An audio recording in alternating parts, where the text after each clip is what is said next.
ఒక women home మినిస్టర్గా రావడం అనేది చాలా ప్రౌడ్ ఫీల్ ఉంది యాజ్ ఎ విమెన్గా నిజంగా. ఇవన్నీ జరిగినాయంటే చంద్రబాబు నాయుడు గారి వల్ల. అందుకే నేను ఎప్పుడు అంటుంటాను, చంద్రబాబు నాయుడు గారు నాకు రాజకీయాలకు గాడ్ ఫాదర్ అని. టీచర్ నుంచి ఈరోజు హోమ్ మినిస్టర్ వరకు సచ్ ఎ గ్రేట్ జర్నీ కదా నిజంగా. ఫస్ట్ టైం అపాయింట్మెంట్ లెటర్ తీసుకుని స్కూల్కి వెళ్ళి సిగ్నేచర్ చేస్తూ అయితే ఏడ్చా. అంటే యాజ్ ఏ మదర్ పొద్దున్న లేస్తే వాళ్ళకి ఏదో వండి పెట్టాలని ఉంటుంది కదా మనకి, ఏం తింటున్నారో లేదో ఎలా ఉంటున్నారో అని. ఒక స్టేజ్ వరకు వాళ్ళని మనం చూసుకున్నాము. వాళ్ళు కొంచెం పెద్దోళ్ళు అయ్యారు కదా, ఆటోమేటిక్గా ఇప్పుడు తిరిగి వాళ్ళే నన్ను అడుగుతున్నారనమాట. చంద్రబాబు నాయుడు గారు అధికారంలోకి వచ్చారు అని ఏపీ ప్రజలు సంతోషించే లోపలే ఈ వరదలు బీభత్సం సృష్టించేసింది.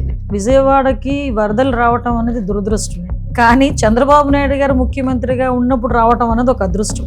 నైట్ 1 గంటకు 2 గంటలకు పడుకునే మనిషి మళ్ళీ మార్నింగ్ 6 o'clock అలా రెడీగా కూర్చొని రివ్యూ చేసేవారు, లేదా ఫీల్డ్కి వెళ్ళేవారు. మొత్తం అంతా కూడా ఖజానా ఖాళీ ఉంది, అప్పులు కుప్పలై ఉన్నాయి అని అన్న దీంట్లో ఇప్పుడు ఈ వరదల దాంట్లో ఎలా మేనేజ్ చేస్తున్నారు యాజ్ ఎ హోమ్ మినిస్టర్గా? అంటే వీల్ చైర్ మీద కూర్చున్న ముసలావిడను కూడా బయటకు వచ్చి నా పెన్షన్ అని చెప్పి ఇచ్చేది. ఒక ఆవిడైతే గాజులు తీసి చేతులు పెట్టేసి వెళ్ళిపోయింది.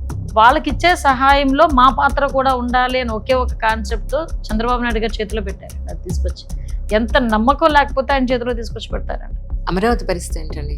ముఖ్యమంత్రి చంద్రబాబు నాయుడు గారు అని నేను అనే ఒక వాయిస్ వచ్చిందో ఆ రోజు ఏదో అంటారు కదా, అమరావతి ఊపిరి తీసుకుంది. 100 రోజుల్లో హోమ్ మినిస్టర్ గారు వారి మార్క్ ఏమన్నా చూపించుకునే అవకాశం దొరికిందా? నేను ఏకలవ్య శిష్యురాలే చంద్రబాబు నాయుడు గారికి. ఆయన చూస్తూ నేర్చుకున్నాం. ఈ 10 సంవత్సరాలు ఆయన చూస్తూనే నేర్చుకున్నాం ఎలా చేయాలి వర్క్ అన్నది. ఏ విపత్తు వచ్చినా ఎలాగ మేము పని చేయాలి అన్నదైతే మాకు ఒక మేము మెంటల్గా రెడీ అయిపోయాం. ఎస్ ఇలా చేయాలి. డ్రగ్స్ స్మగ్లింగ్ గాంజా అనేది చాలా ఎక్కువైపోయింది అంజలి అని అన్నారు.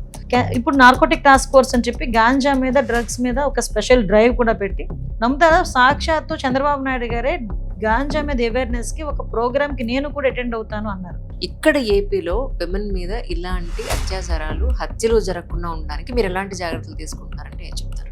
అతను ముఖ్యమంత్రి హోదాలో ఉండేటప్పుడు చంద్రబాబు నాయుడు గారు ఉమెన్ ప్రొటెక్షన్ విషయంలో ఒక ఉమెన్స్ ఆర్గనైజేషన్స్ వాళ్ళందరితో కూడా ఒక పెద్ద ర్యాలీ తీసిన మనిషి. ఇదే విజయవాడలో మనందరం కూడా ఉమెన్ ప్రొటెక్షన్ విషయంలో ఉండాలని. లోకేష్ గారు కరిక్యులమే మార్చాలి, ఉమెన్ మీద గౌరవం పెరగాలి. ఫస్ట్ థింగ్ ఏంటంటే స్త్రీ మీద గౌరవం పెరిగిన రోజు ఇది జరగదు. సో ఆ గౌరవం పెరగాలి, దాన్ని కరిక్యులంలో చేర్చాలి, చిన్న స్థాయి నుంచి కూడా అది జరగాలి అని లాంగ్ రన్ ఆలోచించి నిర్ణయాలు తీసుకునే మనుషులు ఇప్పుడు ఈ రోజు మన గవర్నమెంట్లో ఉండడం మా అదృష్టం. మంగళప్పుడు వారికి నమస్కారం. Thank you so much. నమస్తే, కంగ్రాచులేషన్స్ అండి. థ్యాంక్ యూ అమ్మా, థ్యాంక్ యూ సో మచ్. మన తెలుగు ప్రజలకి, ఆంధ్రాకి ఒక విమెన్ హోమ్ మినిస్టర్గా రావడం అనేది చాలా ప్రౌడ్ ఫీల్ ఉంది యాజ్ ఎ విమెన్గా నిజంగా. నిజంగా నాకు కూడా అదే proud feel, because of that Chandrababu Naidu గారు. ఇవన్నీ జరిగినాయంటే చంద్రబాబు నాయుడు గారి వల్ల. అందుకే నేను ఎప్పుడు అంటుంటాను, చంద్రబాబు నాయుడు గారు నాకు రాజకీయాలకు గాడ్ ఫాదర్ అని. సో ఆయనకి ఎప్పుడు కూడా రుణపడి ఉండాలి. తెలుగుదేశం పార్టీకి, చంద్రబాబు నాయుడు గారికి ఇద్దరికి కూడా రుణపడి ఉండాలి. అట్ ద సేమ్ టైం నా పాయకరపేట ప్రజలకి ఎలాగో రుణపడి ఉంటాం. ఫస్ట్ మీరు గవర్నమెంట్ టీచర్ అని విన్నానండి. Yeah, I'm teacher. టీచర్ నుంచి ఈరోజు హోమ్ మినిస్టర్ వరకు సచ్ ఎ గ్రేట్ జర్నీ కదా నిజంగా. అంటే great journey in a short span అనమాట. అంటే ఒక 10 years టైంలోనే నాకు 2013 వరకు కూడా ఐఎమ్ ఏ టీచర్. 2014 ఎమ్మెల్యే అయ్యాను. తర్వాత 19 కంటెస్ట్ చేశాను. తర్వాత ఉమెన్ ప్రెసిడెంట్, పాలిట్ బ్యూరో మెంబర్. ఇంకా 13 నుంచి నాకు కంటిన్యూ నా పొలిటికల్ జర్నీ స్టార్ట్ అయింది. ఒక 10 years అయిన తర్వాత చెప్పాను కదా ఇందాక, నా గాడ్ ఫాదర్ దయ వల్ల హోమ్ మినిస్టర్ ఉన్నాను. కానీ హానెస్ట్గా చెప్పండి, ఒక టీచర్గా మీ మనసుకు సంతృప్తి ఇచ్చిందా? ఒక ఏమంటారు హోమ్ మినిస్టర్గా మీకు మనసుకు సంతృప్తి ఇచ్చిందా అంటే ఏం చెప్పి? మీకు ఈ విషయంలోనైతే నేను ఒక 2 ways ఆఫ్ ఆన్సర్ చెప్తా, కానీ ట్రూలీ ఓపెన్గా చెప్తున్నా. నేను టీచర్గా ఉన్నాను కాబట్టి పొలిటికల్గా నేను సక్సెస్ అవ్వగలిగాను. Right, because of teacher only. నేను ఈరోజు పొలిటికల్గా 10 సంవత్సరాల్లోనే నేను ఈ పొజిషన్కి రాగలిగానంటే నా టీచర్ వృత్తి అనేది చాలా బాగా పనిచేసింది నాకు. అట్ ద సేమ్ టైం ఏంటంటే నాకు చిన్నప్పటి నుంచి కూడా పాలిటిక్స్ అంటే ఒక ప్యాషన్. లిటరల్లీ నేను టీచర్ కింద ఫస్ట్ టైం అపాయింట్మెంట్ లెటర్ తీసుకుని స్కూల్కి వెళ్ళి సిగ్నేచర్ చేస్తూ అయితే ఏడ్చా. ఎందుకంటే అప్పటికి నాకు 21-22 yearsకి నాకు జాబ్ వచ్చేసింది. అబ్బా 36 years చేయాలా ఈ ఉద్యోగం, లేదు ఇది కాదు నాకు కావాల్సింది, సంథింగ్ ఇంకొంచెం ముందుకు వెళ్ళాలని అప్పటికప్పుడు మళ్ళీ చదవడం మొదలుపెట్టాను. పీజీలు అంటే తొందరగా ప్రమోషన్స్ మీద బయటికి రావాలి, లేకపోతే నేను ఏదో ఒక సివిల్స్ ప్రిపేర్ అవ్వాలి, లేకపోతే పాలిటిక్స్. ఎస్, నేను ఫస్ట్ టైం కనుక పాలిటిక్స్లో నేను ఏదైనా ఇబ్బంది పడి ఉంటే 2014 టైంలో మా నాన్నగారికి మాట ఇచ్చి వచ్చా. నాన్నగారు అయితే ఒప్పుకోలే. గవర్నమెంట్ టీచరు, చక్కని 2 పిల్లలు, ఎందుకు నీకు పాలిటిక్స్ అది ఇది అంటే, లేదు డాడీ ఒక్కసారి నాకు అవకాశం ఇవ్వండి, నాకు ఫస్ట్ నుంచి కూడా మీరు ఎంకరేజ్ చేసేవారు, ఈసారి కూడా నాకు ఒక్కసారి అవకాశం ఇవ్వండి, ఎవరికో రాదు ఇటువంటి అవకాశం నాకు వచ్చింది అంటే, మరి ఏదైనా తేడా జరిగితే పరిస్థితి ఏంటి, నీకు వెనకాతల పొలిటికల్ బ్యాక్గ్రౌండ్ లేదు, అలాగే నా వేల కోట్ల ఆస్తులు లేవు, ఏంటి పరిస్థితి అంటే, నా పిల్లల్ని ఒక 6 నెలలు చూసుకోండి, నేను సివిల్స్ ఏదో రకంగా నా బాధ నేను పడొస్తాను, సివిల్స్ కొట్టుకుంటానన్నా. మీరు సివిల్స్ అచీవ్ చేసింటే నిజంగా ఫస్ట్ ఇంటర్వ్యూ నాదే అయ్యి ఉండేది. I have a series from last almost 8-9 years. Okay, అందరు యూపీఎస్సీ సివిల్ సర్వెంట్స్ అందరిది నేను ఇంటర్వ్యూస్ తీసుకుంటాను. ఓన్లేండి అలా చేయలేకపోయినా ఇలా చేస్తున్నారు, it's good thing. Right. So నాన్నగారితో అలా అన్నారు. తర్వాత ఆటోమేటిక్గా సక్సెస్ అయ్యాను. సో ఈరోజు ఈ పొజిషన్ వరకు రాగలిగాను. నో హెడిల్స్, బట్ బయటకు రాగలిగాను. కానీ నేను గత కొంతకాలంగా చూస్తున్నప్పుడు అంటే ప్రీవియస్ గవర్నమెంట్ అప్పుడు కానీ ఇప్పుడు కానీ రాజకీయ నాయకులు లిటరలీ మీడియా ముందుకు వచ్చి కెమెరా ముందు మైక్ పట్టుకుని వాళ్ళు మాట్లాడేది ప్రజలందరూ వింటున్నారు అని తెలిసినా కూడా పదజాలం చాలా దారుణంగా యూజ్ చేసిన సందర్భాలు చాలాసార్లు చూశాను అప్పుడు. బట్ ఇప్పుడు చాలా మీరంతా కూడా వెల్ ఎడ్యుకేటెడ్స్, చాలా ఏమంటారు ఎలిగెంట్గా, ఎక్కడా కూడా భాషాపరంగా ప్రజలందరూ వింటున్నాను చాలా కామన్ డీసెంట్గా మాట్లాడడం అనేది నేను చూస్తాను. ఈ వేరియేషన్ యాక్చువల్లీ అంటే ప్రజల్లో ఎలాంటి ఇంపాక్ట్ తీసుకొచ్చే అవకాశం ఉంది మీ ఉద్దేశ ప్రకారం? లేదండి, మీకు ఇక్కడ ఒక విషయం చెప్పాలి.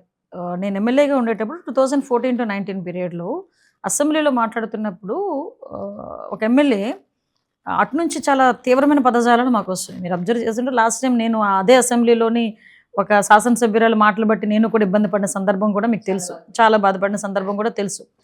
అటువంటి సిచ్యువేషన్లోనే నోటుకొచ్చిన చంద్రబాబు నాయుడు గారిని నోటుకొచ్చినట్టు మాట్లాడుతున్నారు, ఏదో పాటు మాట్లాడుతున్నారు. మేమందరం పడుతున్నాం, అండ్ అధికారంలో ఉండి మేము పడుతున్న టైంలో ఒక ఎమ్మెల్యే జస్ట్ ఒక క్రాస్ దాటి ఒక పదం ఉపయోగించారు. నమ్మరు లోపలికి తీసుకెళ్ళి చంద్రబాబు నాయుడు గారు ఎంత గట్టిగా వార్నింగ్ ఇచ్చారో తెలుసా? దట్ ఈస్ ద లీడర్ అండి. ఆ లీడర్షిప్ అలా ఉండాలి. ఆయన వెంటనే మమ్మల్ని పిలిచి మిమ్మల్ని కొన్ని కోట్ల మంది అబ్జర్వ్ చేస్తారు, ఎంతోమందికి అవకాశం రాదు, మీకు వచ్చింది 175 మంది ఎమ్మెల్యేలు అవ్వటం అంటే 5 కోట్ల మంది ఆంధ్రప్రదేశ్ ప్రజలు 175 మంది ఎమ్మెల్యేలు అవ్వటం అన్నది ఎంత పూర్వజన్మ సుకృతం కింద భావించాలి. అటువంటి ఎమ్మెల్యేలు మిమ్మల్ని కొన్ని కోట్ల మంది అబ్జర్వ్ చేసేటప్పుడు మీ భాష, మీ బాడీ లాంగ్వేజ్, మీ మాట తీరు ఎలా ఉండాలి, కనీసం మన నుంచనే విధానం కూడా, మన బాడీ లాంగ్వేజ్ కూడా ఎలా ఉండాలి, అది అవతల వాళ్ళకి ఇన్స్పైరింగ్గా ఉండాలి తప్పించి మనల్ని చూస్తే చీ కొట్టుకునేటట్టుగా ఉండకూడదు అని ఆ రోజు చెప్పిన ఆ మాటలు ఈ రోజుకి కూడా మాకు భయం ఉంటుంది, గౌరవం ఉంటుంది. సో ఈ రోజుకి తెలుగుదేశం పార్టీ ఎమ్మెల్యేలన్నా, ఎన్డీఏ కూటమి ఎమ్మెల్యేలన్నా ప్రజలు ఎందుకు ఆ మాత్రం గౌరవిస్తున్నారు, ఈ రోజుకైనా మేము వచ్చిన తర్వాత ఆ పదజాలాలు మీరే అన్నారు, ఆ పదజాలాలు ఎక్కడ కనిపించట్లేదు, ఆ టైప్ ఆఫ్ కల్చర్ కనిపించట్లేదని. సో దట్ మేము ఆ డెకోరం మేము మెయింటైన్ చేసేటట్టు చేస్తున్నారు చంద్రబాబు నాయుడు గారు. ఈరోజు తనకి ఎగ్జాక్ట్గా పవన్ కళ్యాణ్ గారు కూడా అదే సపోర్ట్ ఇస్తున్నారు. మీరు నమ్మరమ్మా, ఈ రోజుకి కూడా మీకు చూపిస్తాను. వైఎస్ఆర్సీపీ సంబంధించిన వాళ్ళు ఫేస్బుక్స్ కానీ ట్విట్టర్లు కానీ ఓపెన్ చేసి చూడండి, వాళ్ళు మాట్లాడే మాట, ఆ పదాలు ఆడ మగ తేడా లేదు. ఆడవాళ్ళు అలాగే మాట్లాడుతున్నారు, మగవాళ్ళు అలాగే మాట్లాడుతున్నారు. వాళ్ళకి కనీసం వాళ్ళ నాయకుడు చెప్పడా అనిపిస్తుంటుంది. అసలు ఎందుకు పడాలి మేము ఇన్ని మాటలు? అసలు మేమెవరో తెలియదు, మా కుటుంబ నేపథ్యాలు తెలియదు, కానీ మా పర్సనల్ విషయాలు కూడా రోడ్డు మీదకి వచ్చి మాట్లాడే పరిస్థితులు కనిపించాం. 5 సంవత్సరాలు రాజకీయాల్లో ఉండి నిజంగా పోరాటమే చేసాం, అందరం పోరాటం చేసాం. సో అఫ్కోర్స్ దాన్ని ఫ్రూట్ ఈరోజు ఎంజాయ్ చేస్తున్నాం, అది వేరే విషయం. కానీ చంద్రబాబు నాయుడు గారు అధికారంలోకి వచ్చారు అని ఏపీ ప్రజలు సంతోషించే లోపలే ఈ వరదలు, వర్షాలు బీభత్సం సృష్టించేసింది. గట్టిగా చెప్పాలంటే ఈ రోడ్ల వ్యవస్థ కానీ మొత్తం అంతా చాలా డిస్టర్బ్ అయిపోయింది. ఇప్పుడు ప్రస్తుతానికి రిఫార్మ్స్ ఎలా జరుగుతున్నాయంటే ఏం చెప్తారు? అంతే అమ్మా, మీకు ఇంకో విషయం చెప్పాలి. చంద్రబాబు ఈ విజయవాడకి వరదలు రావటం అనేది దురదృష్టమే, కానీ చంద్రబాబు నాయుడు గారు ముఖ్యమంత్రిగా ఉన్నప్పుడు రావటం అనేది ఒక అదృష్టం. ఎస్, నేను ఘంటాపదంగా చెప్పగలను ఈ మాట. నిజమండి, ఇదే సిచ్యువేషన్లో చంద్రబాబు నాయుడు గారు కాకుండా వేరే ముఖ్యమంత్రి ఏదైనా ఉన్నా ఈ రోజుకి కూడా దాన్ని రీస్టోర్ చేసే పరిస్థితి ఉండదు. బికాజ్ ఆఫ్ చంద్రబాబు నాయుడు గారు ఈ 10 రోజుల్లోనే తిరిగి వాళ్ళు తిరిగి వాళ్ళ లైవ్లీహుడ్ని చేస్తున్నారు, స్టార్ట్ చేయగలిగారు. నేను నా కళ్ళతో చూశానమ్మా, డే ఫస్ట్ నుంచి నా కళ్ళతో నేను చూశాను. ఎందుకంటే యాజ్ అ డిజాస్టర్ మేనేజ్మెంట్ మినిస్టర్గా సార్ అనిత డిజాస్టర్ మేనేజ్మెంట్ ఆఫీస్లో ఒకసారి కూర్చోంటే నేను వెళ్ళి కూర్చుంటే సార్ అక్కడికి వచ్చారు. అక్కడి నుంచి నేను సార్ కలిపే అజిత్ సింగ్ నగర్కి వెళ్ళాం. అంతవరకు ఆ సీరియస్నెస్ అన్నది అంటే మాకు తెలుసు, సిచ్యువేషన్స్ బాగాలేదన్న సంగతి తెలుసు. అక్కడికి వెళ్ళిన తర్వాత ఏ ముఖ్యమంత్రి అయినా తర్వాత సార్కి హైదరాబాద్ ప్రయాణం ఉంది. బాలకృష్ణ గారు ఒక ఇది పెట్టారు, ఫంక్షన్ పెట్టారు బాలకృష్ణ గారిది 50 సంవత్సరాలు ఆయన సినీ జీవిత దీని గురించి పెట్టారు. సో దానికి వెళ్ళాల్సిన మనిషి చూసి సిచ్యువేషన్ చూసి నేను ఈ టైంలో ఎక్కడికి కదలను, నాకు నియర్ బై ఆఫీస్ ఎక్కడ ఉంది అంటే కలెక్టర్ ఆఫీస్, అంటే కలెక్టర్ ఆఫీస్లో ఏ ముఖ్యమంత్రి అంటే 10 రోజుల పాటు బస్సులో కూర్చొని అడ్మినిస్ట్రేషన్ చేస్తారు. మొత్తం సెక్రటేరియట్ మొత్తాన్ని తీసుకొచ్చి కలెక్టర్ ఆఫీస్లో కూర్చోబెట్టారు. ఒక్కొక్క వార్డుకి ఒక సీనియర్ ఐఏఎస్, ఒక మంత్రి, ఒక ఎమ్మెల్యేని వేశారు. ఒక్కొక్క డివిజన్కి ప్రతి ఒక్కరికి కూడా ఇంటింటికి తీసుకెళ్ళి భోజనం ఇవ్వాలి. ఆయన చలించిపోయేవారు. మాకు భయం వేసేది. ఆయన ఫీల్డ్ వర్క్కి వెళ్ళి వచ్చి కూర్చొని మాకు రివ్యూ అనేసరికి లిటరల్లీ ప్రతి ఒక్కరిని భయపడేవాళ్ళు. ఎవరైనా వచ్చి ఆయనకి ఏమైనా చెప్పారా, ఏదైనా అందలేదా అంటే ఎంత మైన్యూర్ థింగ్స్ని ఆయన అబ్జర్వ్ చేస్తారంటే, ఒక అమ్మాయి ఎందుకు ఏడుస్తుంది, ఒక అతను ఎందుకు ఏడుస్తున్నాడు అని అడిగితే, మా మిస్సెస్ అక్కడ ఉండిపోయిందమ్మా లోపల, నేను మా అబ్బాయిని కాపాడుకుందామని తీసుకొచ్చాను, మా మిస్సెస్ని కాపాడండి అని ఒకతను. ఒక ఆమె వచ్చి నాకు మంచినీళ్ళు లేవు, మంచినీళ్ళు ఇవ్వండి అని. ఈ పదాలన్నీ తిరిగి తీసుకొచ్చి ఇలా జరుగుతుంది అక్కడ సిచ్యువేషన్, మీరేం చేస్తున్నారు, నాకు ఇంటింటికి వెళ్ళాలి. నైట్ 1 గంటకు 2 గంటలకు పడుకునే మనిషి మళ్ళీ మార్నింగ్ 6 o'clock అలా రెడీగా కూర్చొని రివ్యూ చేసేవారు, లేదా ఫీల్డ్కి వెళ్ళేవారు. అందుకే అన్నాను ఇందాక మాట, విజయవాడ వరదలు రావడం దురదృష్టమే, కానీ ఆ టైంలో చంద్రబాబు నాయుడు గారు ముఖ్యమంత్రిగా ఉండటం అదృష్టం. ఈ రోజుకి ఏ గవర్నమెంట్ ఇవ్వని ప్యాకేజ్ ఈరోజు అనౌన్స్ చేశారు నిన్ననే సార్. అంటే వాళ్ళకి తిరిగి మేము ఒక వరదల్లో పడి మేము బయటకు వచ్చేమన్న ఫీల్ కూడా ఉండదు వాళ్ళకి. డెఫినెట్లీ ప్రజలందరూ కూడా హ్యాపీగా ఉన్నారు. నేను ఒక్కొక్కసారి చెప్తుంటా చంద్రబాబు నాయుడు గారి గురించి, నేను ఏకలవ్య శిష్యురాలే చంద్రబాబు నాయుడు గారికి. ఆయన చూస్తూ నేర్చుకున్నాం, ఈ 10 సంవత్సరాలు ఆయన చూస్తూనే నేర్చుకున్నాం ఎలా చేయాలి వర్క్ అనేది. సో మేము కూడా ఎంజాయ్ చేస్తాం, వర్క్ని ఎంజాయ్ చేస్తాం. అవును, ఇందాకనే అంటున్నారు 10ంటికి బయటకు వచ్చానంటే ఇంకొక గంటలో 12 గంటలు మీరు బయటకు వచ్చా యాక్చువల్లీ. నెక్స్ట్ కూడా ఇంకా మీటింగ్ ఉందన్నారంటే, కానీ కష్టం కదండి యాజ్ ఎ మదర్ మీకు? నా అదృష్టం, నా పిల్లలు నాకు సహకరిస్తారు, నిజంగా నా అదృష్టం అది. ఒక సింగిల్ పేరెంట్గా నేను నా పిల్లలు ప్రతి ఆస్పెక్ట్లోని కూడా ఈ 10 years వాళ్ళు నన్ను అంతా సపోర్ట్ చేయబట్టే. ఎక్కడికైనా వెళ్తున్నాను అన్న జాగ్రత్తగా అంటారు అంతే. ఏ రోజు నన్ను ఇబ్బంది పెట్టిన పరిస్థితి కూడా రాలే. వాళ్ళకి ఎందుకో చంద్రబాబు నాయుడు గారు అన్నా కూడా అంతే అభిమానం వాళ్ళకి కూడా. పవన్ కళ్యాణ్ గారు అంటే ఆటోమేటిక్గా ఉంటుంది కదా ఇష్టం. సో వాళ్ళు నాకు సహకరించబట్టే నేను ఈ రోజు వరకు ఇలా నేను ఇంత పర్ఫెక్ట్గా వర్క్ చేసుకోగలుగుతున్నా, అది నా అదృష్టం. అంటే అవుట్ ఆఫ్ మై క్యూరియాసిటీ సరదాగా అడగడం ఈ క్వశ్చన్, అంటే యాజ్ ఏ మదర్ పొద్దున్న లేస్తే వాళ్ళకి ఏదో వండి పెట్టాలని ఉంటుంది కదా మనకి, ఏం తింటున్నారో లేదో ఎలా ఉంటున్నారో అని, అసలు టైం ఉందా మీకు ఈరోజు? వాళ్ళు నన్ను అడుగుతున్నారు, అమ్మ ఏం తింటావు, మీకు ఒక మెసేజ్ చూపిస్తాను ఇప్పుడు, అమ్మ ఏం తింటావు లక్ష్మాంటి చేత ఏం వండించమంటావు అని అడుగుతుంది అనమాట, మెసేజ్ పెడుతుంది. సో ఒక స్టేజ్ అంతే, ఒక స్టేజ్ వరకు వాళ్ళని మనం చూసుకున్నాము. వాళ్ళు కొంచెం పెద్దవాళ్ళు అయ్యారు కదా, ఆటోమేటిక్గా ఇప్పుడు తిరిగి వాళ్ళే నన్ను అడుగుతున్నారనమాట. కానీ పవన్ కళ్యాణ్ గారికి అన్ని పోర్ట్ఫోలియోలు ఇవ్వడం అనేది, అంటే ఇంకెవరూ లేరా ఈయనకి ఇచ్చారని కొంతమంది విమర్శించారు ఒక పర్టికులర్ టైంలో. అలాంటి వాళ్ళకి మీరు ఏం సమాధానం చెప్తారు? అసలు విమర్శించే వాళ్ళు ఒక్కొక్కసారి నాకు అనిపిస్తుంది అమ్మా, ఫీల్డ్ మీద ఉండి యుద్ధం చేయాలి, యుద్ధం చేసేవాడు తెలుస్తుంది పెయిన్. అంతే తప్పించి ఎక్కడో కూర్చొని, నాకు చాలామందిని అబ్జర్వ్ చేస్తుంటాను, క్రికెట్ మ్యాచ్ జరుగుతుంది అనుకోండి, ఇక్కడ కూర్చొని అనాలిసిస్ చేస్తారు, అచ్చా బ్యాట్ ఇలా ఆడితే బాగుండు, ఇలా ఆడితే బాగుండు అని. At the same time politics గురించి బాగా బాగా ఖాళీగా ఉండే కూర్చొని ఆ రచ్చబండ్ల దగ్గర లేకపోతే ఏదో సంథింగ్ మీటింగ్ హాల్స్లో కూర్చొని ఏం అనాలిసిస్ ఇస్తారంటే, ఇక్కడ కూర్చొని అమెరికాలో ఏం జరగాలో కూడా వీళ్ళే నిర్ణయిస్తారు. సో ఏ పోర్ట్ఫోలియోలు ఎవరికి ఇవ్వాలో కూడా వీళ్ళే నిర్ణయిస్తారు. ఇవ్వకపోతే ఫీల్ అయిపోతారు, ఫీల్ అయిపోయి నోటుకు వచ్చినట్టు మాట్లాడతారు. ఏ ఇస్తే తప్పేంటి? ఇప్పుడు 24 మంది ఉన్నాం, 24 మంది మినిస్టర్స్, ఆయనకి ఆ పోర్ట్ఫోలియోలో ఆయన తీసుకున్నారు తప్పేంటి? ఇప్పుడు ఇచ్చారు తప్పేంటి? చేస్తున్నారు కదా. చెయ్యలేకపోతే అడుగు, ఆ పోర్ట్ఫోలియోలకి న్యాయం చేయలేకపోతే అప్పుడు అడుగుండి. అంతే తప్పించి ఎందుకు ఇచ్చారు, ఎవరూ లేరా అవన్నీ కాదు. ఒక సిస్టమ్ ఉంటుంది, ఇంతమంది మంత్రులే ఇవ్వాలి, ఒక సిస్టమ్ ఉంటుంది. ఆ ఉన్న శాఖలన్నింటినీ ఆ మంత్రులకే సర్దాలి. ఈరోజు నేను 2 మినిస్టర్స్ చేస్తున్నా, ఏమన్నా నాకు కాకుండా ఇంకొకరు మినిస్టర్ ఇవ్వాలంటే అవ్వదు. అది ఇంతమంది మినిస్టర్స్ ఉండాలంటే సిస్టమ్, అది దాని సిస్టమ్ తగ్గట్టు వెళ్తాం. కానీ మీరు నోటుకు వచ్చినట్టు మాట్లాడారు కదా, దాని తగ్గట్టు వెళ్ళడం అనేది జరగదు. అది మీ ద్వారా చెప్తున్నాను వాళ్ళకి. అవును. ఇప్పుడు ఆంధ్రాలో తెలుగుదేశం పార్టీ వచ్చి ఐ థింక్ 100 రోజులు కంప్లీట్ అయిన సందర్భంగా, ఈ 100 రోజుల్లో జరిగిన డెవలప్మెంట్ ఏంటి? లేదా ప్రజలకు మీరు ఏం చెప్పదలుచుకున్నారంటే ఏం చెప్తారు? యాక్చువల్‌గా నేను 100 రోజుల్లో చంద్రబాబు నాయుడు గారు ఏం చేయగలిగారు? ఆ 5 సంవత్సరాల్లో జగన్మోహన్ రెడ్డి ఏం చేయలేకపోయాడు డిబేట్ పెట్టాలన్నా కూడా నేను మాట్లాడగలను. ఎందుకంటే ఒక నాయకుడికి ఒక 100 రోజులు ఇస్తే ఇన్ని పనులు చేయగలడా? అన్నదైతే క్లియర్‌గా మనం చెప్పడానికి ఉదాహరణకి ఈ 100 డేస్‌ని మనం చూసుకోవచ్చు. అసలు యాక్చువల్‌గా పెన్షన్స్ ఇచ్చేటప్పుడు ఫస్ట్ 5 సిగ్నేచర్స్ చేశారు సార్ బయటకొచ్చిన వెంటనే. ఆ 5 సిగ్నేచర్స్ కూడా అసలు మేము గవర్నమెంట్‌లోకొచ్చి చంద్రబాబు నాయుడు గారు నేను ప్రమాణ స్వీకారం చేసే టైంకి ఖజానా జీరో. ఆ జీరో ఖజానా దగ్గర నుంచి పెన్షన్స్ ఇవ్వాలి, జీతాలు ఇవ్వాలి, సూపర్ సిక్స్ ఉంది. ఒక పక్క నుంచి ఉద్యోగాలు తీయాలి, ఇన్ఫ్రాస్ట్రక్చర్ డెవలప్ చేయాలి, అమరావతి కట్టాలి, పోలవరం కట్టాలి, రోడ్లు మొత్తం పాడైపోయినాయి, రోడ్లు వేసుకోవాలి, ఇరిగేషన్ ప్రాజెక్ట్స్ కంప్లీట్ చేసుకోవాలి. అంటే ఇన్ని ఒక్కసారిగా ఉంటే ఆయన మహానుభావుడు, ఆయన కాబట్టి తట్టుకోగలుగుతున్నాడండి బాబు చంద్రబాబు నాయుడు గారు. ఇన్ని సిచ్యువేషన్స్లో కూడా ఆయన అన్న మాట ప్రకారంగా 4,000 రూపాయల పెన్షన్ని ఏకదం ఒకేసారి నేను అందరికి ఇంటింటికి 1వ తారీఖు కల్లా ఇస్తానన్నారు. అలాగే చేశారు. ఎందుకు ఈ మాట స్పెసిఫిక్గా చెప్తున్నానంటే మార్చ్ ఏప్రిల్ దగ్గరకు వచ్చేసరికి వాలంటీర్ వ్యవస్థని పెన్షన్లు ఇవ్వకూడదు అని ఎలక్షన్ కమిషన్ దగ్గర నుంచి ఆర్డర్ వచ్చింది. ఆర్డర్ వచ్చిన వెంటనే జగన్మోహన్ రెడ్డి ఏం చేశాడంటే వాలంటీర్లకు లేకపోతే ఇంటింటికి వెళ్ళి పెన్షన్ ఇవ్వటం అవ్వదు అని చెప్పి కావాలని చంద్రబాబు నాయుడు గారి మీద యాంటీ క్రియేట్ చేయడానికి ఆ ముసలి వాళ్ళందరినీ రోడ్ల మీద నుంచోబెట్టి నమ్ముతారా 32 మంది చనిపోయారు.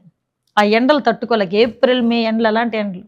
అదే చంద్రబాబు నాయుడు గారు వాలంటీర్ వ్యవస్థని టచ్ చేయకుండా సెక్రటేరియట్ స్టాఫ్ని తీసుకొని 1వ తారీఖుకి ఇంటింటికి తీసుకెళ్ళి 4,000 రూపాయల పెన్షన్ని 64 లక్షల మందికి ఒక్క రోజులో ఇచ్చారు.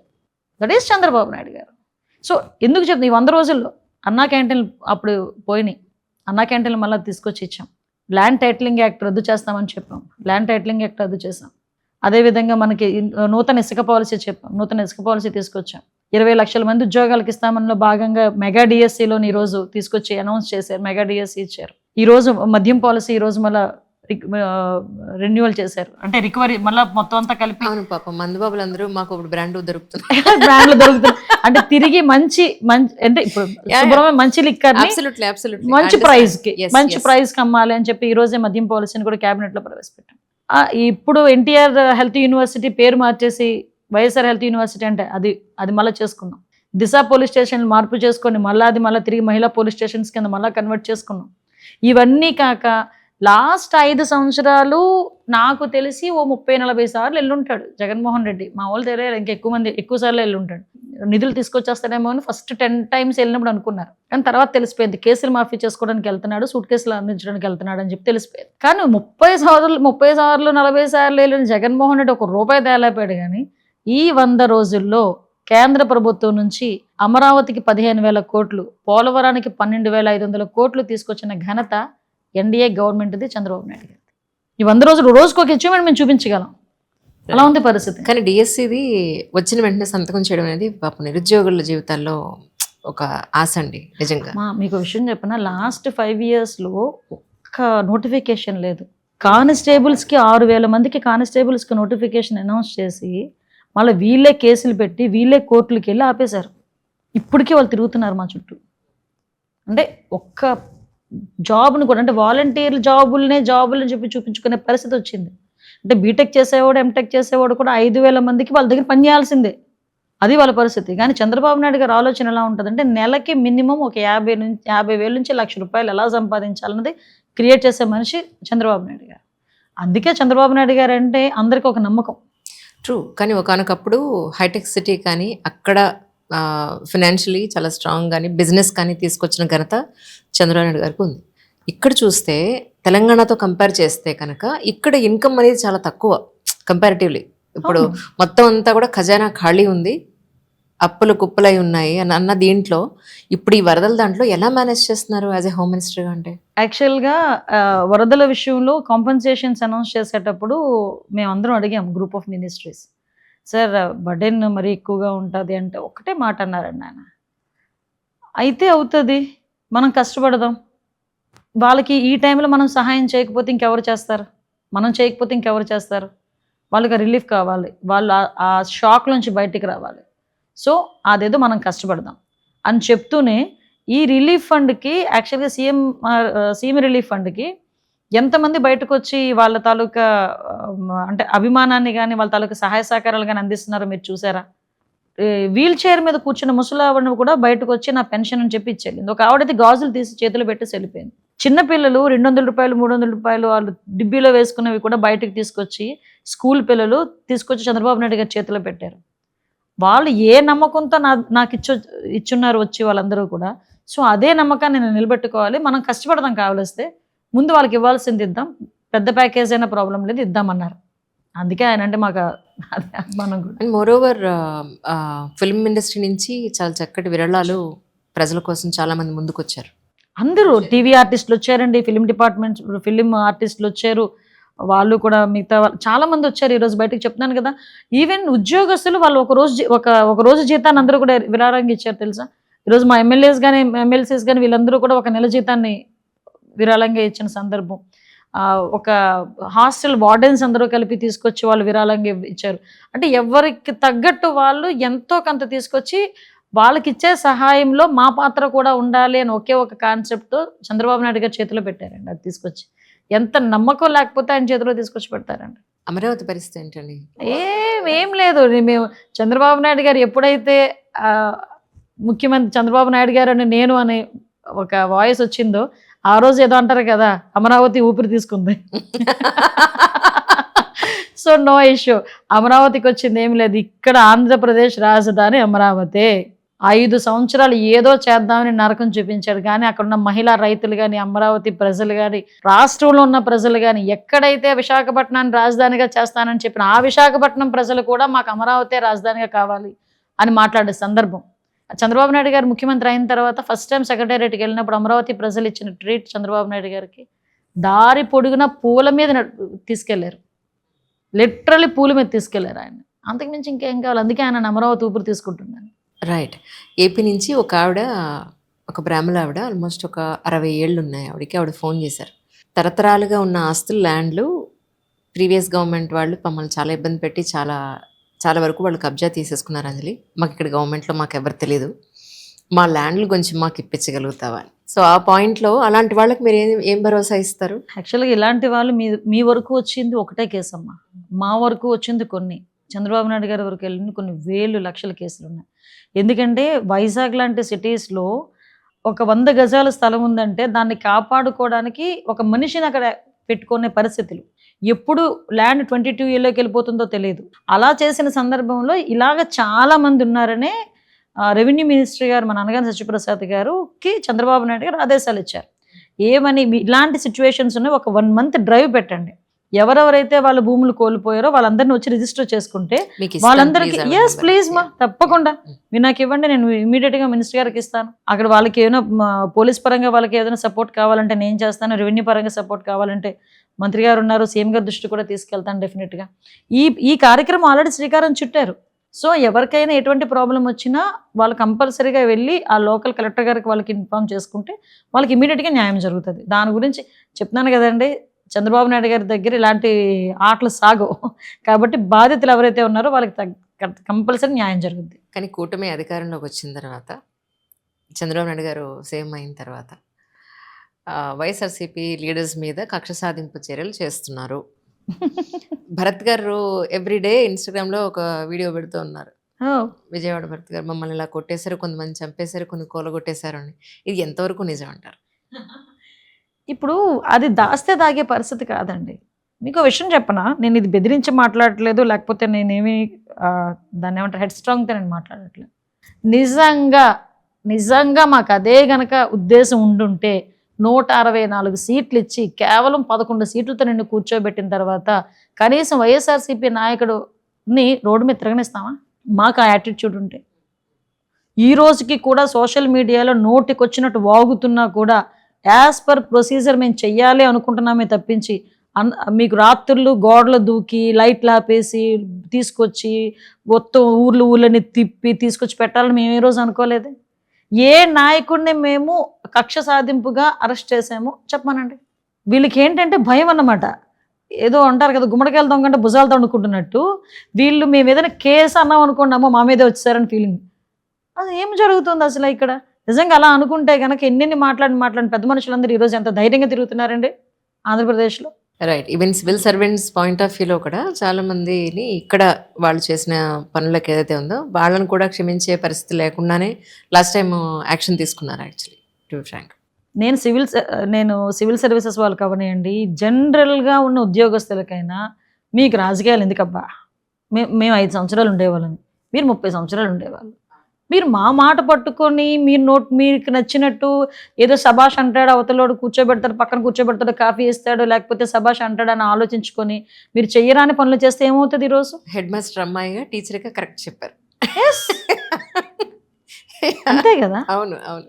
నేను అదే అంట, ఏ అధికారులందరికీ ఒకటే మాట, మీకు ఎందుకు రాజకీయాలు? మళ్ళీ చెప్తున్నా, నువ్వు నిజంగా రాజకీయాలు చేద్దాం అనుకుంటున్నావా, ఆ డ్రెస్ వదిలేసి కథర చొక్క వేసుకో. అవును, ఇప్పుడు యూపీఎస్సీ వాళ్ళు చాలా మంది రాజకీయాల్లోకి వస్తున్నారు కదా డ్రెస్ వదిలేసి. అదే డ్రెస్ వదిలేసి రండి, వచ్చి కూర్చోండి, కథర చొక్క వేసుకుంటే ఫేస్ టు ఫేస్ తేల్చేసుకోవచ్చు. 100 రోజుల్లో హోమ్ మినిస్టర్ గారు వారి మార్క్ ఏమన్నా చూపించుకునే అవకాశం దొరికిందా? 100 డేస్లో నా మార్క్ అంటే డెఫినెట్గా చూపించాలి.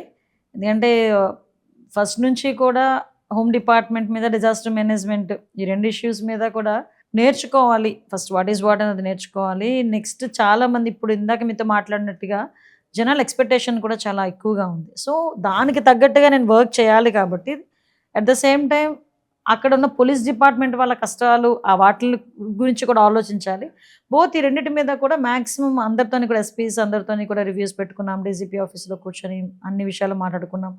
ఫైర్ డిపార్ట్మెంట్ వాళ్ళతోని, ప్రెజెంట్ డిపార్ట్మెంట్ వాళ్ళతోని అందరితోని కూడా కోఆర్డినేట్ చేసుకొని, వాళ్ళ ముందు అసలు నా కాన్సెప్ట్ ఎలా ఉంటుందంటే, వాళ్ళని ఒక సేఫ్ జోన్లో, కంఫర్ట్ జోన్లో పెట్టి వాళ్ళతో పని చేయించుకోవడం అనేది ఒక వే. అంతే తప్పించి వాళ్ళకే జీతాలు లేక, వాళ్ళకే టీఏడిఏలు లేక, మనం వాళ్ళకి కనీసం ఫెసిలిటీస్ ఇవ్వకుండా వాళ్ళని పని చేయండి అంటే వాళ్ళు కూడా చేయలేరు. లాస్ట్ 5 years నాకు ఈ 3 నెలల అనుభవంలో పోలీసు వ్యవస్థని నిర్వీర్యం చేసి పడేశారు. ఒక లా అండ్ ఆర్డర్ని మనం కంట్రోల్ చేయాలని కానీ, ఒక ట్రాఫిక్ని కంట్రోల్ చేయాలని కానీ, లేకపోతే ఈ గాంజాని కొంచెం కంట్రోల్ చేయాలని కానీ, డ్రగ్స్ని కంట్రోల్ చేయాలని కానీ, వీటి మీద పరిస్థితి లేదు. సో అలాంటి సిచ్యువేషన్ నుంచి మళ్ళా తిరిగి, అరే నాయన నువ్వు పోలీసు, నువ్వు వేసుకున్నది కాకి చొక్క, నీ డ్యూటీస్ ఇవి, మీరు పరిగెట్టాలి అనే పరిస్థితికి మేము మళ్ళీ గుర్తు చేయాల్సిన పరిస్థితి వచ్చింది. సో దట్ అది అక్కడ నుంచి మేము మొదలు పెట్టామండి. పోలీస్ వెల్ఫేర్ గురించి ఆలోచించుకొని గాంజా కొంచెం కంట్రోల్ చేయాలని దాని మీద కూడా కొంచెం గట్టిగానే పెట్టుకున్నాం. చంద్రబాబు నాయుడు గారు కూడా దాని మీద ఆటోమేటిక్గా నార్కోటిక్ టాస్క్ ఫోర్స్ అని చెప్పేసి ఇప్పుడు రీసెంట్గా ఒకటి ఏర్పాటు చేస్తున్నాం.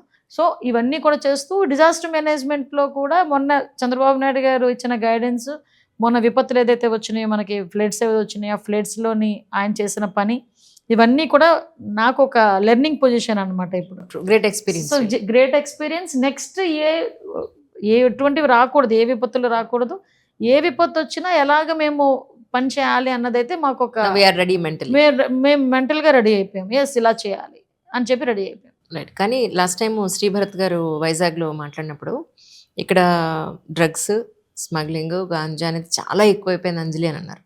ఇప్పుడు దాని మీద ఏమైనా మీకు కొద్ది గొప్ప కంట్రోల్ చేయగలిగే అవకాశం దొరికిందండి? లేదమ్మా, చెయ్యాలి. ఎందుకంటే లాస్ట్ 5 years ఏమైందంటే, సెబ్ అని చెప్పి ఒకటి ఏర్పాటు చేసి కంప్లీట్గా ఎక్సైజ్ డిపార్ట్మెంట్ ఎక్కువగా, ఇంతకుముందు గంజాని మొత్తం అంతా ఎక్సైజ్ డిపార్ట్మెంట్ చూసుకునేది, పోలీసు ఎక్సైజ్ డిపార్ట్మెంట్ 2 చూసుకునేవి.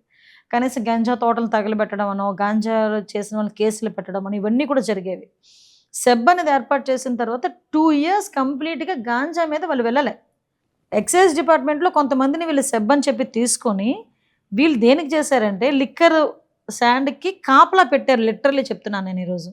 అంటే లిక్కర్ బయట నుంచి ఏ లిక్కరు రాకుండా లోకల్ లిక్కరే తాగాలి అని ప్రోత్సహించడానికి, బయట లిక్కర్ రాకుండా చేయడానికి సెబ్ను ఉపయోగించుకున్నారు. ఇసుక వీళ్ళు మాఫియా చేయడానికి సెబ్ను ఉపయోగించుకున్నారు. సో అలా అందువల్ల మొన్న రీసెంట్గా సెబ్ను కూడా మేము క్యాన్సిల్ చేసాం. ఇప్పుడు నార్కోటిక్ టాస్క్ ఫోర్స్ అని చెప్పి గాంజా మీద, డ్రగ్స్ మీద ఒక స్పెషల్ డ్రైవ్ కూడా పెట్టి, నమ్ముతారా, సాక్షాత్తు చంద్రబాబు నాయుడు గారే గాంజా మీద అవేర్నెస్కి ఒక ప్రోగ్రామ్కి నేను కూడా అటెండ్ అవుతాను అన్నారు. అంటే ఎక్కడో కొండల్లో ఉండాల్సిన గాంజా ఈరోజు స్కూల్ పిల్లల బ్యాగుల్లోకి వెళ్ళింది. సో మనం ఎంత మేరకు దాన్ని కంట్రోల్ మనం చేయాలో ఒకసారి ఆలోచించాలి. చెక్ పోస్టులు పెట్టడం కానీ, చెక్ పోస్టుల దగ్గర సీసీ కెమెరాస్ పెట్టడం కానీ, ఈవెన్ చాలా ఇష్యూస్ ఉన్నాయి పోలీస్ డిపార్ట్మెంట్లో. లాస్ట్ 5 సంవత్సరాలు ఫింగర్ ప్రింట్ ఐడెంటిఫికేషన్ అని ఉంటుంది అనమాట. మీకు ఐడియా, మీకు మన హైదరాబాద్లో ఇటువైపు అంతా ఉంటుంది. దాని మెయింటెనెన్స్ డబ్బులు ఇవ్వక 5 సంవత్సరాలు ఫింగర్ ప్రింట్ ఐడెంటిఫికేషన్ అనేది మూల కూర్చుంది తెలుసా మీకు? My God.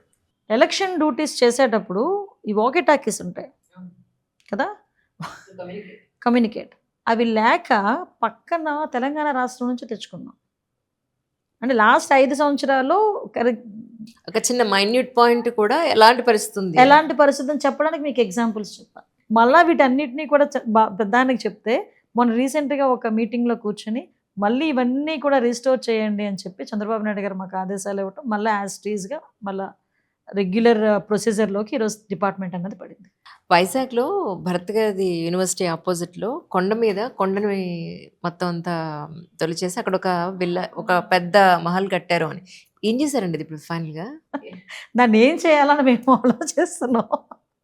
అంటే అక్కడ బ్యూటిఫుల్ ప్లేస్ అమ్మా అది.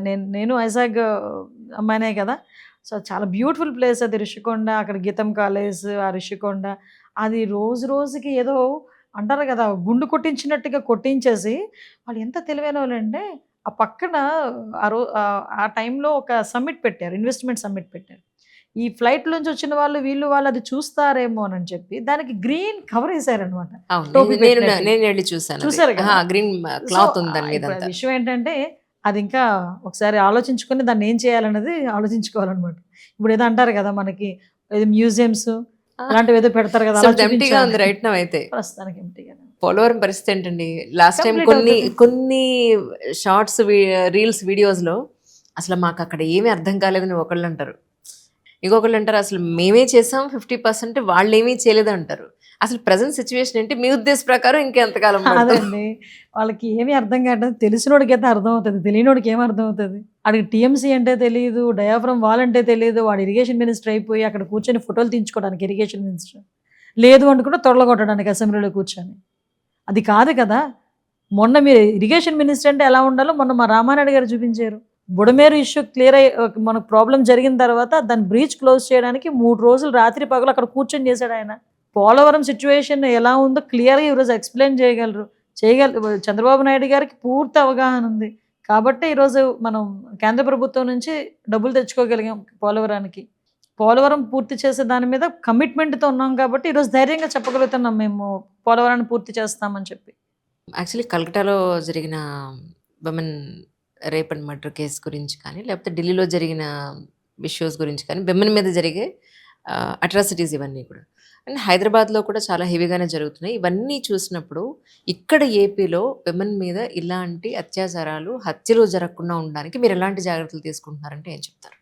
యాక్చువల్గా ఉమెన్ అబ్యూజింగ్స్ విషయంలో ఫస్ట్ థింగ్ ఏంటంటే, నేను ఫస్ట్ నుంచి చాలామంది అన్నారు, అనిత ఎందుకు గాంజా అని పట్టుకుంటున్నావు, చాలా ఇష్యూస్ ఉన్నాయి కదా, వాటి మీద నువ్వు కాన్సన్ట్రేట్ చేయాలి కదా, ముందు ఎందుకు గాంజా మీదకి వెళ్ళావని. ఇన్ని క్రైమ్కి కారణం గాంజా డ్రగ్స్. ఒక అమ్మాయిని రేప్ చేసి చంపేశాడు, మేము ఎంక్వైరీ చేస్తే వాడు గాంజా మత్తులో ఉన్నాడు, లేకపోతే డ్రగ్ మత్తులో ఉన్నాడు.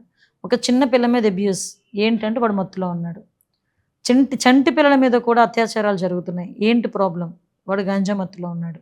అంటే నేనేమంటానంటే బేసిన్ కొట్టాలి, ముందు బేసిన్ కొట్టాలి. ఆ విషయంలో మేము ఫస్ట్ ఆఫ్ ఆల్ గంజాయి విషయంలో చాలా స్ట్రిక్ట్గా మేము ముందుకెళ్ళటం. అట్ ద సేమ్ టైం ఈ రోజుకి కూడా ఒక ఫాస్ట్ ట్రాక్ కోర్ట్స్ అని చెప్పి, ఫాస్ట్ ట్రాక్ కోర్ట్స్ పోక్సో యాక్ట్లో ఫాస్ట్ ట్రాక్ కోర్ట్స్ని పెట్టడం జరుగుతుంది. అతను ముఖ్యమంత్రి హోదాలో ఉండేటప్పుడు చంద్రబాబు నాయుడు గారు ఉమెన్ ప్రొటెక్షన్ విషయంలో ఒక ఉమెన్స్ ఆర్గనైజేషన్స్ వాళ్ళందరితోని కూడా ఒక పెద్ద ర్యాలీ తీసిన మనిషి ఇదే విజయవాడలో. మనందరం కూడా ఉమెన్ ప్రొటెక్షన్ విషయంలో ఉండాలని. లోకేష్ గారు కరిక్యులమే మార్చాలి, ఉమెన్ మీద గౌరవం పెరగాలి. ఫస్ట్ థింగ్ ఏంటంటే స్త్రీ మీద గౌరవం పెరిగిన రోజు ఇది జరగవు. సో ఆ గౌరవం పెరగాలి, దాన్ని కరిక్యులంలో చేర్చాలి, చిన్న స్థాయి నుంచి కూడా అది జరగాలి అని లాంగ్ రన్ ఆలోచించి నిర్ణయాలు తీసుకునే మనుషులు ఇప్పుడు ఈరోజు మన గవర్నమెంట్లో ఉండడం మా అదృష్టం. సో దట్ ఆ విషయంలోనే ఎక్కడైనా ఇమీడియట్గా నాకున్న అదృష్టం ఏంటంటే పలానా దగ్గర ఎక్కడైనా ప్రాబ్లం జరిగింది అనేసరికి నేను ఎస్పీకి ఫోన్ చేసి అదేమైంది అనే లోపు తీసుకొచ్చి నిందితుడిని పట్టుకుని జైలుకి పంపిస్తున్నారు. సో అంత ఫాస్ట్గా ఉన్నారు. అంత ఫాస్ట్గా ఉండేటట్టు చేసింది కూడా చంద్రబాబు నాయుడు గారే. సో ఉమెన్ ప్రొటెక్షన్ విషయంలో ఎక్కడ కూడా కాంప్రమైజ్ అయ్యే పరిస్థితి లేదు. వాళ్ళకి అన్ని రకాలుగా కూడా, అంటే లాస్ట్ టైం ఇది కూడా మీకు చెప్పాలి, దిశ పోలీస్ స్టేషన్ 21 రోజుల్లో ఉరి తీసేస్తాము, అలా తీసేస్తాము అని చెప్పి ప్రగల్భాలు పలిగితే నేను కూడా నిజంగా 21 రోజుల్లో సాధ్యమా అనుకున్నా. సో ఈ విషయం మీద ఫోరెన్సిక్ ల్యాబొరేటరీ ఒకటి అమరావతిలో కట్టాలని చంద్రబాబు నాయుడు గారు శంకుస్థాపన చేస్తే 21 రోజుల్లోనే శిక్ష పడేటట్టు చేస్తాను దిశ చట్టం అని చెప్పి తీసుకొచ్చిన ఈ పెద్ద మనిషి అమరావతిలో ఫోరెన్సిక్ ల్యాబొరేటరీ కడుతున్నారని చెప్పి ఆపేశాడు. ఎక్కడి నుంచి తీసుకొస్తాడు ఫోరెన్సిక్ రిపోర్ట్స్? నాకు అర్థం కాదు. కడుతున్న వాటిలే ఆపుతావు, 21 రోజులు శిక్ష విధిస్తానంటావు, అసలు ఎలా రిలేట్ అవుతుంది? ఆ దిశ మీకు నమ్మరు, ఒకసారి ప్రీవియస్ ఫొటోస్ తీయండి ఒకసారి. దిశ పోలీస్ స్టేషన్ ఓపెన్ చేస్తున్నానని చెప్పి మొత్తం లేడీ బ్యాచ్ మొత్తం వచ్చింది. మంత్రులు, ఎమ్మెల్యేలు అందరూ రాజమండ్రి వెళ్ళారు. పాపం జగన్మోహన్ రెడ్డికి ప్లేస్ కూడా లేకపోతే చేతికి ఒక్కటికే ప్లేస్ ఇచ్చారు, రిబ్బన్ కత్తిరించడానికి. కత్తిరికి ఆ చేతికి ఇచ్చారు ప్లేస్. పాపం ఆయన ఎగిరి ఇలా ఫోటో మీకు ఎప్పుడైనా ఉంటే చూపిస్తాను, లేదా గూగుల్లో ఒకసారి సెర్చ్ చేయండి. నిజమమ్మా నేను చెప్పేది. నేను అనుకునేది నిజంగా కత్తిరిక ఆయన చేతికి ప్లేస్ ఇచ్చారు. మిగతా అందరూ మన ఆడవాళ్ళే మొత్తం.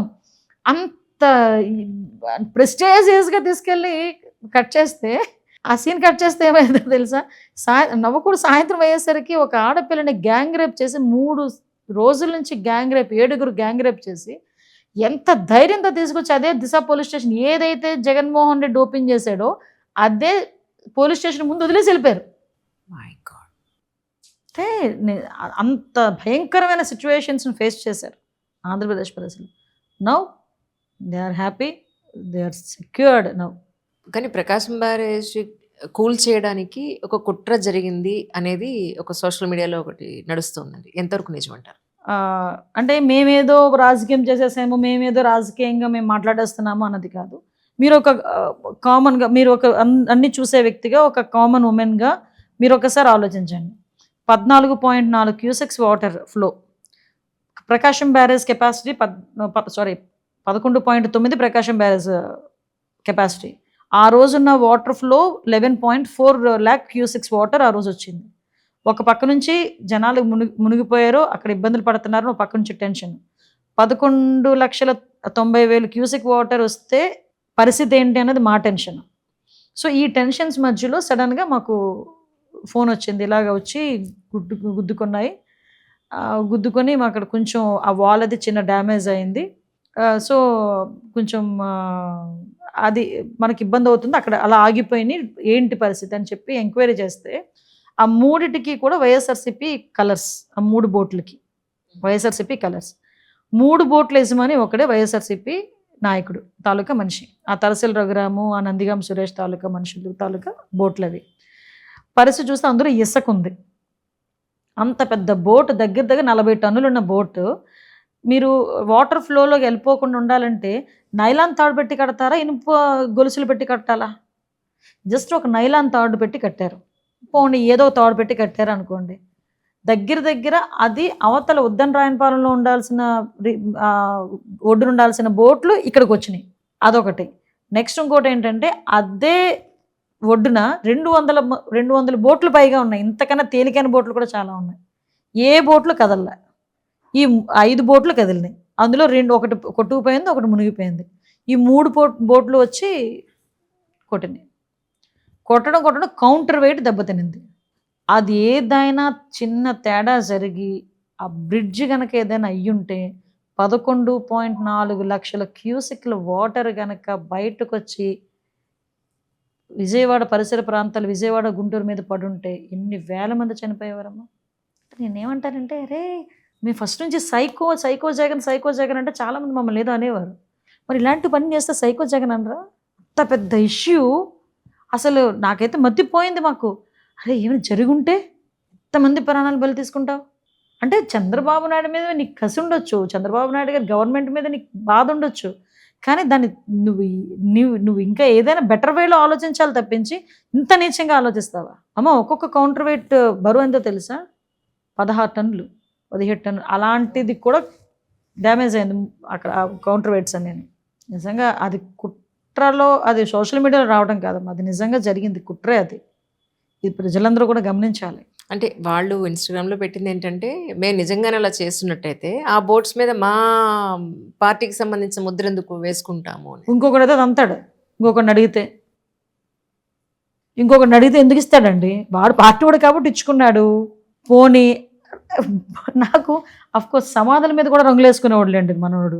కొంత ఏంటది రాళ్ళు మీద, సర్వే రాళ్ళు మీద బొమ్మ రంగులు అన్నీ వేసుకునేవాడు. అఫ్ కోర్స్ బోట్ల మీద కూడా అలాగే వేసుకున్నాడు. ఎందుకు రంగులు వేసుకుంటున్నారు వీళ్ళని నాకు అర్థమయ్యేది కాదు చాలా రోజులు. అదేంటంటే ఒక రైట్, పేటెంట్ రైట్ అనమాట. మేము వైఎస్ఆర్సీపీ వాళ్ళు మేము ఏ అదో పనులు చేసినా ఈ కలర్ చూసి ఆగిపోవాలి నువ్వంతే. ఒకడు అంటాడు, మొన్న ఎక్కడో చూశాను, అంత పెద్ద బ్రిడ్జిని ఇంత చిన్న పడవ కొట్టగలదాడు, ఇంత పెద్ద రాయిని ఇంత పెద్ద సుత్తి కొట్టలేదు. ఎగ్జాక్ట్లీ. నిజమే కదా. నిజంగా ఎన్డీఏ గవర్నమెంట్లో ఉన్న మేము ఆంధ్రప్రదేశ్ ప్రజలు అదృష్టవంతులం కాబట్టి అంత పెద్ద అంత ఉపద్రవం తప్పించుకున్నాం. ఆ దేవుడే తప్పించాడు, కృష్ణమే తప్పించింది అంతే. మరి ప్రత్యేక హోదా మీద ఇప్పుడు స్టాండ్ ఏంటండి? ఏం లేదండి, ఇప్పుడు ఒకటైతే చాలా క్లియర్. ఈ రోజు వరకు ఆంధ్రప్రదేశ్ రాష్ట్రానికి కావలసిన రైల్వే జోన్ ఈ రోజుకి చంద్రబాబు నాయుడు గారి దయ వల్ల అది క్లియర్ అవుతుంది. At the same time Amaravati పూర్తవుతుంది, పోలవరం పూర్తవుతుంది. మాకు కావలసిన అన్ని ఫెసిలిటీస్ కూడా ఈరోజు సెంట్రల్ గవర్నమెంట్ నుంచి మేము తెచ్చుకోగలుగుతున్నాం. ఒక పేరైతే లేదు కానీ ఆ పేరులో అందులో ప్రత్యేక హోదాలో వచ్చే ప్రతి ఒక్క ఆస్పెక్ట్ కూడా ఈరోజు సెంట్రల్ గవర్నమెంట్ నుంచి మేము తీసుకొచ్చుకుంటున్నాం. సో ఆ విషయంలో ఎక్కడ కూడా రాజీ అయ్యే ప్రసక్తి లేదు. సార్ కూడా ఆ విషయంలోని కేంద్ర ప్రభుత్వం కూడా క్లారిటీగా ఉన్నారు. చంద్రబాబు నాయుడు గారు, పవన్ కళ్యాణ్ గారు కూడా ఆ విషయంలో చాలా క్లియర్గా ఉండి ఆంధ్రప్రదేశ్ రాష్ట్రానికి రావాల్సిన అన్ని వనరుల్ని కూడా తీసుకొస్తున్నారు. జైత్వానీ కేసులో సోషల్ మీడియాలో అంతా కూడా ఆయన ఒకానొకప్పుడు రాజశేఖర రెడ్డి గారు ఈయన దగ్గరికే పంపించారు జగన్ని, నా దగ్గర బిజినెస్ మెలకువలు నేర్చుకోవడానికి అని చెప్పి, జైత్వానీ కేసులో ప్రత్యక్షంగా వీళ్ళిద్దరే మేజరా అన్నట్టుగా సోషల్ మీడియా అంతా పుకారు లేపొస్తుంది. సో ఈ పాయింట్లో మీకు ఏమన్నా అనిపించిందా? యాక్చువల్లీ ఒకటండి, నేను ఇందులోని మేము పొలిటికల్ యాంగిల్లో ఆలోచించలేదమ్మా. క్లియర్గా ఒక ఆడబిడ్డ ఎక్కడో ముంబైలో ఉన్న ఒక ఆడబిడ్డ రాష్ట్రం పరువు తీసుకునేటట్టుగా ఇక్కడికి తీసుకొచ్చి ఆ అమ్మాయిని అన్ని ఇబ్బందులకి గురి చేశారు. ఆ అమ్మాయి మీద రాంగ్ ఎఫ్ఐఆర్ నోట్ చేశారు. ఆ అమ్మాయిని బయటకు తీసుకొచ్చి మానసికంగా శారీరకంగా అమ్మాయిని హింసించారు. ఇది ఒకటే మేము యాంగిల్ తీసుకున్నాం. మేము పొలిటికల్ గా ఆలోచించుకోవాలనుకుంటే పొలిటికల్ స్టాండ్ తీసుకోలేదండి. చాలా ఐఎమ్ సో హ్యాపీ టు నిజం అండి. ఎందుకంటే మేము ఆడబిడ్డ మానం దగ్గర, ఆడబిడ్డ ప్రాణం దగ్గర కూడా రాజకీయం చేయడం అన్నది అంతకుమించి దౌర్భాగ్యం ఇంకోటి ఉండదు. సో మేము ఎప్పుడు కూడా ఆ యాంగిల్లో మేము ఆలోచించలేం. మేము అందువల్లనే మీరు నిజంగా మేము ఆ యాంగిల్లో ఆలోచిస్తే వైఎస్ఆర్సీపీ నాయకులు ఎంతమంది బయటకు వస్తారండి? మరి ఎందుకు 3 IPS ఆఫీసర్లు మేము సస్పెండ్ చేస్తాం చెప్పండి? సో యాజ్ పర్ సిస్టమ్ ప్రకారం వెళ్తున్నాం. కానీ ఒకనొకప్పుడు ఒక పర్టికులర్ కేసెస్లో రౌడీలు, గూండాలు వీళ్ళు ఇన్వాల్వ్మెంట్ ఎక్కువ ఉండేది. ఇప్పుడు ఆ ప్లేసుల్లో సివిల్ సర్వెంట్స్, రాజకీయ నాయకులు వీళ్ళు రావడం అనేది ప్రజల్లో ఎలాంటి ఇంపాక్ట్ ఉండే అవకాశం ఉంది? ఒక పొలిటికల్ వాళ్ళ మీద కానీ, లేదంటే అదర్ డిపార్ట్మెంట్స్ మీద, పోలీస్ డిపార్ట్మెంట్ మీద ఎస్పెషల్లీ ప్రజల్లో నమ్మకాన్ని ఎలా మీరు మళ్ళీ రిఫార్మ్ చేస్తారు? మీరు అన్నది చాలా మంచి పాయింట్. ఇప్పుడున్న సిచ్యువేషన్స్లో మనం ఇంప్లిమెంట్ చేయాల్సిన పాయింట్. ఎస్పెషల్ అందుకే నేను ఒక మాట అంటానండి, ఒక ఆడపిల్ల కనిపించట్లేదని ఒక పోలీస్ స్టేషన్కి వెళ్తే ఫస్ట్ ఇంప్రెషన్ అమ్మాయి వయసు అంతా అని అడుగుతారు కదా. ఆ అమ్మాయి వయసు ఇంతకు ముందు 18, 19 అంటే వేరేగా ఆలోచించుకునేది. 12, 13కే రేపేళ్ళుండి వచ్చేస్తుందిలే. అబ్సల్యూట్లీ. సో అప్పుడు ఆ తల్లిదండ్రులు బాధపడే పరిస్థితి ఏంటి? ఆ తల్లిదండ్రులు ఒక అమ్మాయి, మా అమ్మాయిని కనిపించట్లేదని బాధపడి వెళ్తే వాళ్ళు ఈ రకంగా కించపరిచి మాట్లాడుతున్నారే అన్న బాధ. నేను అందుకే డే ఫస్ట్ చెప్పాను, ఫ్రెండ్లీ పోలీసింగ్ ఉండాలి. ఫ్రెండ్లీ పోలీసింగ్ కూడా ఎలా ఉండాలి అంటే కనీసం బాధతో వచ్చిన వాళ్ళ మాట వినండి. 50% అక్కడే వాళ్ళకి బాధ తగ్గిపోతుంది. సో ఆ రకంగా మేము సిస్టమ్ని క్రియేట్ చేస్తున్నాం. యాజ్ ఆఫ్ నౌ అటువంటి కంప్లైంట్స్ అంటే అడ్వర్స్ కంప్లైంట్స్ ఏమీ లేవు. యాస్టీస్గా ఇప్పుడున్న అందరూ కూడా చాలా యంగ్స్టర్స్ అండ్ ఎస్పీస్ అందరూ కూడా చాలా యంగ్స్టర్స్ పనిచేస్తున్నారు. అందరూ కూడా పర్ఫెక్ట్గా వర్క్ చేసుకుంటున్నారు. కానీ ఇప్పుడు మొన్న న్యాచురల్ కెలామిటీ తర్వాత, ఈ వర్షాలు వీటి తర్వాత రోడ్స్ అన్నీ ఇప్పుడు మళ్ళీ నార్మల్ అంతా సెట్ అయిందండి? అంటే యాక్చువల్గా మనకి సెట్ అవుతాయండి ఇప్పుడు. ఎందుకంటే లాస్ట్ చెప్తున్నాను కదా, ఈ న్యాచురల్ కెలామిటీ తర్వాత కాదు, మనకి 19 to 24 వచ్చిన పెద్ద ఉపద్రవం ఉంది కదా, దాని ప్రభావం ఇవన్నీ రోడ్లు కొట్టుకుపోవడం, రోడ్లు లేకపోవడం, ట్రైన్స్ లేకపోవడం, ఆ ఉపద్రవం దగ్గర ఈ ఉపద్రవం ఎంత. కానీ అప్పుడు వాళ్ళు 5 సంవత్సరాలు చేయలేని పనులు, ఆ రోడ్లు దుస్థితి ఇవన్నీ కూడా ఈరోజు మళ్ళీ తిరిగి రిపేర్స్కి ముందు ఇమీడియట్గా రిపేర్స్ చేయాలి అని సార్ కూడా డబ్బులు శాంక్షన్ చేయడం జరిగింది. నెక్స్ట్ ఇంకోటి ఏంటంటే మినిమం రోడ్స్ అవన్నీ కూడా సార్ ఇనిషియేషన్ తీసుకొని ఎక్కడ కూడా ప్రజలకు ఇబ్బంది లేకుండా చేసుకుంటారండి, అది మాత్రం క్లియర్. మ్యామ్, తర్వాత గుడ్లవల్లేరు ఇంజనీరింగ్ కాలేజ్ అమ్మాయిల పాయింట్ ఆఫ్ వ్యూలో మీ స్టాండ్ ఏంటి యాక్చువల్గా? ఏం లేదమ్మా, గుడ్లవల్లేరు ఇష్యూ మా దృష్టికి వచ్చిన వెంటనే అదే టైంలో వరదలు ఉన్నప్పటికీ కూడా దాని మీద డీటెయిల్ ఎంక్వైరీ వేయాలి అనే ఉద్దేశంతో, ముఖ్యంగా ఆడపిల్లలు ఎవరైతే ప్యానిక్ అయ్యారో ఆ ప్యానిక్ అయిన అమ్మాయిలందరికీ కూడా అసలు విషయం తెలియాలనే ఉద్దేశంతో దాన్ని ఈజీగా మాత్రం తీసుకోకుండా డెఫినెట్గా దాని మీద ఒక ఎంక్వైరీ జరగాలని ఢిల్లీ నుంచి ఒక టెక్నికల్ టీంని తీసుకొచ్చి ఇక్కడ మొత్తం అన్ని కూడా చెక్ చేయించి ఎంక్వైరీ చేయించి అట్ లాస్ట్ వాళ్ళే ఇక్కడ ఏమి జరగలేదు, అలాంటి ఇబ్బంది ఏమీ లేదు అని చెప్పిన తర్వాత మేము కాసేపు మేము అందరం కూడా ఆగాం. అట్ ద సేమ్ టైం నేనేమంటానంటే ఆల్ ఆఫ్ సడన్ ఈరోజు పిల్లలు ఏదో జరిగింది అని ఒక ప్యానిక్ సిచ్యువేషన్లో ఉండేటప్పుడు ఒక ముఖ్యమంత్రి హోదాలో ఉన్న వ్యక్తి ఒక ఇన్సిడెంట్ మీద ఎలా రియాక్ట్ అవుతారని చెప్పడానికి నేను చెప్తున్నా. వాళ్ళందరూ ప్యానిక్ అయ్యే ఉండే సమయంలో ఒక పోలీస్ ఆఫీసర్ వాళ్ళ మీద కొంచెం రూడ్గా మాట్లాడింది. అంటే తను పేషెన్సీ కోల్పోయి ఏదో మాట్లాడింది ఆవిడ అక్కడ నుంచి తప్పించేసి ఆవిడ డ్యూటీ నుంచి తప్పించేశారు అక్కడ నుంచి. అంటే ఆడపిల్లలకున్న ప్యానిక్ సిచ్యువేషన్లో మనం ఎక్స్ప్లెయిన్ చేసి వాళ్ళకు ఒక భరోసా కల్పించాలి అని చెప్పడం జరిగింది. ఈ ఫ్లడ్స్ ఉన్న నేపథ్యంలో నేను వెళ్ళలేకపోయాను, బట్ నేను ఏదో ఒక రోజు కంపల్సరీగా వెళ్తాను హాస్టల్కి, వాళ్ళందరితో కూడా మాట్లాడి ఎక్కడ కూడా వాళ్ళకి ఒక భరోసా ఇచ్చి ఒక ధైర్యం ఇచ్చే పరిస్థితి ఉంటుంది, డెఫినెట్గా ఉంటుంది. వివేకానంద రెడ్డి గారి వాళ్ళ డాక్టర్ మిమ్మల్ని ఏదో కలిసారని చెప్పని విన్నారండి. Is it? వచ్చారు 2 times వచ్చారు కలవటానికి. కానీ నాకు ఆవిడని చూస్తే ఒక తండ్రి చావు అయ్యి దగ్గర 6 సంవత్సరాలు అయినా కూడా సొంత పెదనాన్న కొడుకు ఒక అన్నయ్య సీఎం హోదాలో 5 సంవత్సరాలు ఉన్న తర్వాత కూడా ఇంకా న్యాయం గురించి ఒక ఆడబిడ్డ పోరాటం చేస్తుంది. ఇన్నేళ్ల తర్వాత కూడా 6 సంవత్సరాల తర్వాత కూడా నేనేమంటానంటే ఈ 5 సంవత్సరాలు లాస్ట్ 5 సంవత్సరాలు వాళ్ళ అన్నయ్య ముఖ్యమంత్రి, బయటోడవడు కాదు. చనిపోయిన తర్వాత ఇదే అన్నయ్య అక్కడికి వెళ్ళి నారాసుర రక్త చరిత్ర అని చెప్పి ఆ చావును కూడా ఉపయోగించుకొని 2019లో సీఎం అయిపోయాడు. చెల్లి నీకెందుకు, నేను సిబిఐ ఎంక్వైరీ చేస్తానని చెప్పి ఆ రోజు అన్నాడు. ముఖ్యమంత్రి హోదాలో కూర్చున్న తర్వాత సిబిఐ లేదు, ఏమీ లేదు, సిఐడి జాలి నీకు అన్నాడు. పోనీ ఆ సిఐడినైనా తిన్నగా చేయించారా అంటే అది లేదు. ఓకే, ఆఖరికి అంటే ఒక అన్నయ్య న్యాయం చేయలేక ఒక తండ్రి చావుకి నాకు న్యాయం జరగాలి అని చెప్పి ఒక ఆడబిడ్డ అలా తిరుగుతూ ఉంటే నిజంగా చాలా బాధ అనిపించింది. At the same time Chandrababu Naidu గారు కూడా చాలా సీరియస్గా తీసుకున్నారు ఇష్యూని. ఆ అమ్మాయికి ఎట్టి పరిస్థితుల్లో న్యాయం జరుగుద్ది. అంటే నేను ఏమంటానంటే రాజకీయాలు అనేవి ఎప్పుడైనా ఉంటాయి అది వేరే విషయం, కానీ సొంత ఇంట్లో ఆడపిల్లల్ని కూడా సరిగా ట్రీట్ చేసుకోలేని వాడు సొసైటీలో పొలిటికల్గా రావడానికి అర్హుడా జగన్మోహన్ రెడ్డి? ఒక్కొక్కసారి నాకు మొన్న తనని చూసిన వెంటనే, సునీత గారిని చూసిన వెంటనే నాకు అదో క్వశ్చన్ రైజ్ అయింది. షర్మిల గారు బయటకు వచ్చి మాట్లాడుతున్నప్పుడు కూడా నిజంగా అనకూడదు కానీ ఎక్కడో లేరు శత్రువులు జగన్మోహన్ రెడ్డికి. పరిస్థితి అలా ఉంది.